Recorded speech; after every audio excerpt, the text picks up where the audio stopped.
Hello, everyone. Welcome to another episode of Psychology of RPGs. This episode is going to be a little bit different than the previous ones. Previous episodes, I've sort of chosen a topic about psychology, like problem solving, and kind of dove into the theory of problem solving. How does it apply to the game setting based off of what we know about it from a psychological perspective? This time, I'm starting with a game. I'm starting with a game that I'm really, really excited about.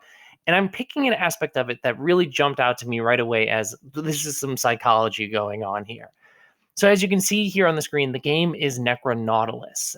And the subtitle to this is Your Memory Isn't Your Friend. So, you might have a sense of what I'm going to be talking about here. But if you don't know what Necronautilus is, it was kickstarted earlier this year, actually last year. Oh my God, it's January 1st. It was kickstarted last year, and it's by Adam Vass, who publishes under the name World Champ Game Co. And using Adam's words here, players play as agents of death, essentially, the blind god Death, in Death's domain. So everything that's ever been in our world or every other world in this galaxy, in this universe that's died, goes into the domain of death. Which means Necronautilus is sort of a sci-fi game, but it's more like a science fantasy game, where you play as these sort of nebulous cloud agents who go from planet to planet, making sure that sort of the rules of Death's domain are being followed. So there's going to be problems that pop up all across this domain, and you all are responsible for going around and playing and dealing with those problems. The game is beautiful. Like here's some images from the game's itch page. You can see that Adam put in just an incredible amount of effort and love and care into the way that he designed all of this, all of the work, the layout work and the art done by Adam. It's a really just fantastic game. The art is evocative. I love it. There's actually a lot to love about Necronautilus, but this isn't a review. I've played Necronautilus a number of times, and I've had tons of fun doing it. It's really easy to learn. It's easy to pick up. I think it's very it's evocative as a game. I think evocative is the right word, both in the art and the layout of the book itself, but through play, it calls itself a storytelling game, and I think it really lives up to that name. So you've got great rules, you've got killer art. There's two things about it that are really interesting to me as a psychologist. One is that it plays with language in a really interesting way. And not to get deep into the rules here of the game, but players have words that they use, and those words are sort of used or called upon when they're acting, because they're sort of these nebulous cloud beings, and so they have these words of power that let them do things. So it's about interpreting language, and as somebody whose whole dissertation is on language interpretation, that's pretty exciting to me. But that's actually not what I want to talk about today. What I want to talk about is how this game challenges our assumptions about memory. And it does it in a way that actually lines up really well with how we think about memory from a theoretical perspective in psychology. So let's run down the basics of memory. And by that I mean like the basics. I could teach a whole class. It would take me a whole semester to try and cover memory as a concept. So in a 15-minute YouTube video, let's shrink it down.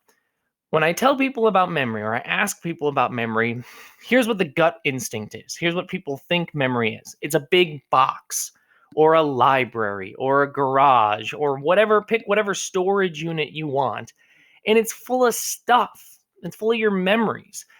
Those memories could take the form of photos in your mind that you go flipping through the photo book of your memories past. It could be filled with DVDs or movie clips of some kind that you find the memory you're looking for, rummaging through this box, rummaging through a garage, find the memory, put it into the DVD player, open up the YouTube video or whatever, press play, and boom, memory activated. You now are reliving that moment or reliving that piece of information that you were trying to find by looking it up in this giant storage bin.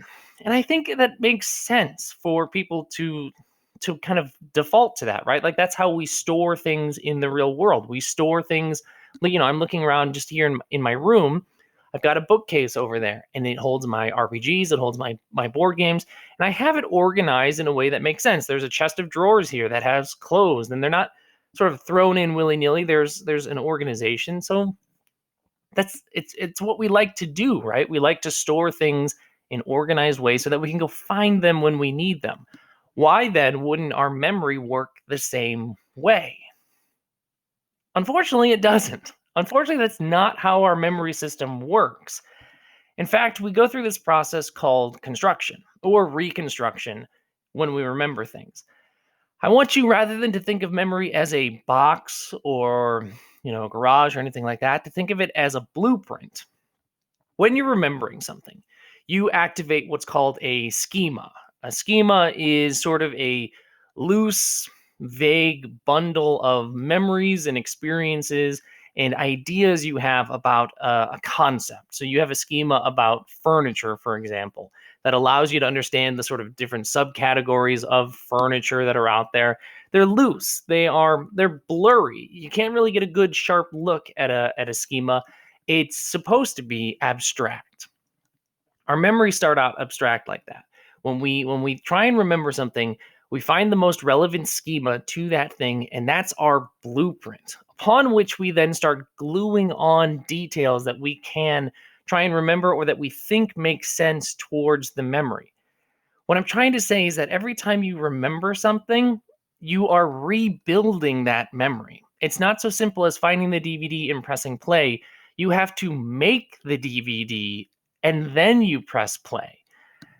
This is obviously, I'm like super simplifying this. I'm not going into much detail, but this is how memory works. This is how we've sort of at a theory level kind of come to the decision of how memory works. Rather than a storage system, it's a building system. And then you play those memories from your blueprints. But what happens when you're building a wall and a brick gets placed out of place? Or is just simply missing, right? Then you start to have this weird patchwork wall, this patchwork thing, the blueprint, the schema. As you look at this memory and you look at the blueprints and you realize that they're not the same things, the thing you built doesn't match the blueprint.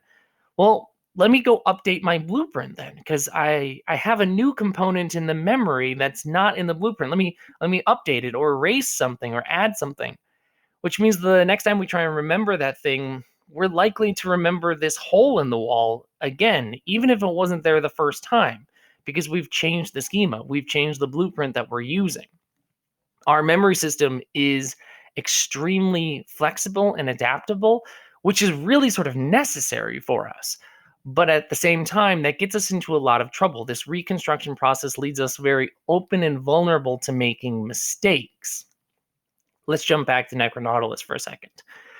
What do I mean by memory is interesting in Necronautilus? So, as agents, you're moving around in this domain, and through play, you uncover memories of your past. You see, this is Death's domain, which means you're dead. Your characters are dead, but you don't know who or what you were before any of this. In fact, it's pretty much laid out in the book that that's illegal. It's illegal for you to know what you did before you were a death agent. But memories are still there. In fact, it's part of like creation and play is that bits and fragments of your memories come through in play as you take certain actions, as you make and miss rolls. Memories start to either emerge new memories or you start to refine the memories that you have already started to uncover. And this sort of from the times that I've been playing Necronautilus, it's sort of a collaborative process at the table. So the PCs might, the death agents might propose a memory, or the GM might propose a fragment of a memory based off of the actions or the results of some sort of role.